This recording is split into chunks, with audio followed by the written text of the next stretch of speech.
नमस्कार साथियों, आज हम पढ़ने वाले हैं एनसीईआरटी गणित कक्षा 10 प्रश्नावली 5.3 का प्रश्न क्रमांक 4। अगर आप चाहते हैं कि अपनी भाषा में बिल्कुल साधारण तरीके से आपको गणित सीखने को मिले तो ये प्लेटफॉर्म आपके लिए है। बस शर्त इतनी है कि आपको वीडियो पूरा देखना है। अगर आपने वीडियो पूरा देखा तो इस बात की मैं गारंटी लेता हूँ कि इन सवालों को आपको दोबारा कभी देखने की जरूरत नहीं पड़ेगी। तो आइए इस सवाल को हम करते हैं। इसका जो पिछला सवाल है वो पिछले वीडियो में बता चुके हैं, तो उसका लिंक इसमें डाल देंगे, वहां जाकर के आप देख सकते हो। और अगर हमारा चैनल आपको सर्च करना है तो सबसे पहले आपको क्या करना पड़ेगा, कोई सा भी सवाल, जैसे कि मान लो ये 4th सवाल है तो हमें इसमें लिख सकते हैं कि प्रश्नावली 5.3 या एक्सरसाइज 5.3 क्लास 10th और का 4था सवाल बाय धर्मेंद्र ओझा सर, ऐसे आपको पीछे सर्च करना पड़ेगा तो ऊपर हमारे ही सवाल मिल जाएंगे। इस तरह आप सर्च कर सकते हो। और अब हम कर रहे हैं इसका 4था सवाल। तो इसमें दिया गया है कि 636 योग प्राप्त करने के लिए, यानी कि योग यानी कि किसका मान आ गया, एसएन का, श्रेणियों का योग यानी एसएन का मान। एक एपी दी गई है 9, 17, 25 के कितने पद लेने चाहिए, यानी कितने, तो क्या ज्ञात करना है हमको, एन ज्ञात करना है। और ये योग दिया गया है तो योग क्या होता है, एस एन, तो ये हो जाएगा एस एन का मान। तो सबसे पहले ये हम लिख लेते हैं कि जो दिया क्या क्या गया है उसके अकॉर्डिंग ही इसमें फॉर्मूला लगाते हैं, और लगाएंगे तो बहुत आसानी से आप कर पाएंगे। अगर पहले से ही आप फॉर्मूला लगा देंगे, एस एन ज्ञात करने के 2 फॉर्मूले, अब उसमें से कौन सा लगेगा तो ये हम ये सब लिखने के बाद ही पता लगाएंगे। तो इसमें क्या दिया है, एक तो योग प्राप्त करने के लिए, योग के मतलब एस एन, तो एस एन का मान कितना दिया है 636। दूसरा इसमें दिया है एक एपी ही दी गई है, तो प्रथम पद ए बराबर कितना हो जाएगा, तो ए बराबर हो जाएगा 9। अब डी, तो डी निकालने के लिए क्या करते हैं हम, दूसरे पद में से पहला घटाते हैं, तो दूसरा कितना है 17, उसमें से माइनस पहला पद 9 करेंगे तो ये कितना आ जाएगा 8 आ जाएगा। डी का मान पद लेने चाहिए, कितने पद, यानी कि एन हमको क्या है ज्ञात करना है।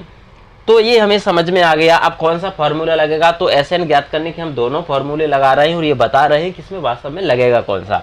तो सबसे पहले इसको लिखते हैं, एस एन बराबर एन बटे 2 कोष्टक के अंदर 2a plus n minus 1 into d कोष्टक 1। एक तो ये है, दूसरा है एस एन बराबर एन बटे 2 कोष्टक के अंदर ए प्लस एल।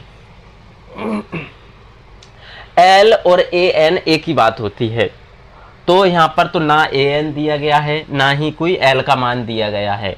और जब एल और ए एन का मान नहीं दिया गया है तो हम ये फॉर्मूला नहीं लगा सकते, इसलिए ये फॉर्मूला नहीं लगेगा। कौन सा लगाएंगे, ये वाला। और कभी भी एस एन का मान दिया हो तो ये फॉर्मूला आप थोड़ा सा उल्टा लिख लें तो बहुत आसानी से ये सॉल्व हो जाता है। तो कौन सा फॉर्मूला लगेगा, ये लगेगा, इसको हम लगाते हैं। तो लिखेंगे इसको सबसे पहले एन बटे 2 कोष्टक के अंदर 2a plus n minus 1 into d कोष्टक 1 बराबर एस एन। जो एस एन इधर लिखते थे उसको हम इधर लिख रहे हैं, तो थोड़ा आसानी हो जाती है इसको करने में। तो करते हैं, इसको मान रख लेते हैं। एन हमको ज्ञात करना है तो एन का मान तो कुछ नहीं होगा, तो इसको ऐसा कैसा ही लिख लेंगे। इसके बाद 2 इंटू ए का मान दिया है, ए का मान कितना है 9, तो यहाँ पर हम लिखेंगे 9 प्लस एन हमको ज्ञात करना है तो एन माइनस 1 का एन माइनस 1 ही रहेगा। डी कितना निकल के आया है, डी आया है 8 और कोष्टक बंद। एस एन का मान कितना है 636, तो यहाँ पर हम लिख देंगे 636। अब इसको और सॉल्व कर लेते हैं, तो ये हो जाएगा एन बटे 2 कोष्टक के अंदर 9 दूगा कितना हो गया 18 प्लस 8 का इसमें गुणा होगा एन में, तो 8n हो जाएगा, 8 का 1 में होगा तो 8 ही हो जाएगा, कोष्टक बंद। और ये कितना हो गया 636। इस तरह हमने कर लिया। अब इसके बाद इसको इधर कर देते हैं। इसके बाद क्या होगा, ये 18 प्लस में है और एक 8 माइनस में है ये संख्या, तो 18 में से 8 माइनस हो जाएंगे तो कितना हो जाएगा n बटे 2 कोष्टक के अंदर, अगर 18 में से 8 माइनस होगा तो कितना बचा 10 प्लस 8n बराबर कितना है 636। अब क्या करते हैं, ये 5 दूगा 10 और 4 दूगा 8, यानी कि 2 इन दोनों में है तो 2 कॉमन ले लेंगे इस 2 को काटने के लिए। तो n इंटू 2 और ये 2 हमने कॉमन ले लिया तो यहाँ क्या बचा 5 दूया 10 यानी 2 कॉमन आ गया तो 5 बचा और 4 दूया 8 होता है तो यानी कि 2 कॉमन आ गया तो यहाँ 4n बचा बराबर कितना है 636। अब क्या है 2 से 2 कट जाएगा तो ये कितना बचा n5 प्लस 4n 636। अब क्या करेंगे इस n का इसमें गुणा हो जाएगा तो n का 5 में होगा तो हो जाएगा 5n प्लस n का 4 में होगा तो 4n स्क्वायर और इसको इधर ले आते हैं तो ये हो जाएगा माइनस का 636 बराबर 0। अब क्या है बड़ी घात वाला पहले लिखा जाता है तो इसलिए ये हो जाएगा 4n स्क्वायर और प्लस 5n माइनस 636। अब तो इसका क्या है जो अच्छा लास्ट पद है और जो घात 2 वाला पद है इसका हम आपस में गुणा करते हैं तो ये 4 का और 636 का हम गुणा कर लेंगे तो इधर कर लेते हैं। ये है 636 इंटू 4 6 चौके 24 की 4 हासिल 2 4 तिया 12 और 2 14 की 4 हासिल आई 1 24 और 1 25 यानी कि कितना आ गया है 2544। इसका हम गुणनखंड करेंगे तो ये निकल के आ जाएगा कि इसका गुणनखंड कर लेते हैं।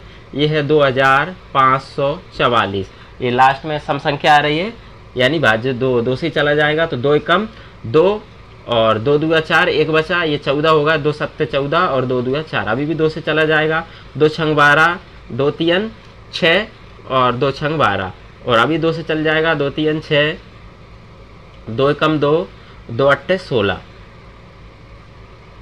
2 अभी भी 2 से चले जाएगा 2 एकम 2 2 पंजे 10 और 2 नाम 18 या आपके 3 से जाएगा लास्ट में 9 है तो 3 5 15 और 3 3 9 और 53 का 53 ही रहेगा क्योंकि ये अभाज्य संख्या है। तो हमको चाहिए क्या हमको चाहिए प्लस के 5 जोड़ने में प्लस के 5 आए और इसका गुणा करने में कितना आए 600 ये सॉरी गुणा करने में आए 2554।